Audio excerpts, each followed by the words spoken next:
pa lejen tëm të mos vendoset fëmia në rrjetin social, sepse përdoret si lloj marketingu tek kopshtet private. Përvoja jam personale sa i përket shkeljes privatësisë online, konkretisht është prej kopshtave.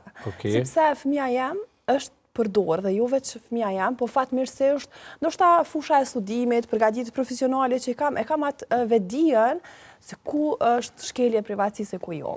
Shoh që kjo mungesa informacioni shumë prind nuk e shohin shkelje privatësisë kur fëmia i vet konkretisht përdoret prej kopshteve si një mas e marketingut. Po, ama unë mendoj që për shembull ai prind falë që ndërpreva, mendoj që ai prind përderisa nuk reagon se diçka. Ai prind që më ku e ki prindin? Okej.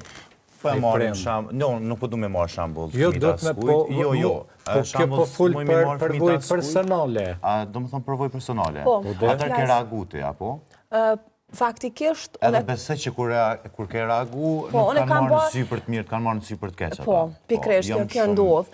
Edhe është diçka jashtëzakonshme në këtë mënyrë kur bën kërkesa të tilla, sepse nuk është një vetdije e përgjithshme. Dhe në këtë mënyrë unë direkt, për shembull, kam pas raste ku i kam drejtuar vetë kopshtit nëse ka mundësi të janë të kufizuar ose pa lejen tëm të mos vendoset fëmia në rrjetin social, sepse përdoret si lloj marketingu tek kopshtet private. Mu më pëlqen mënyra se si ke reaguar dhe si je mundu më qas për mi tregu që s'është ashtu, që s'duhet më bëu ashtu. Sepse ki prind sot që me urdhër prim shkon dhe mundet me kërcënu atë kopsht, thot qiken ose fëmin tam absolutisht nuk du me pa në rrjetet sociale. Nuk shkon në mënyrë bisedore, me bisedu pak më ndryshe. Ata sharoj, ne kemi shpërndajnë në gjitha dëkat, drejtorit e arsimit komunale që janë udhëzuesit, edhe format e pëlqimit për prindrit për publikim të fotografive.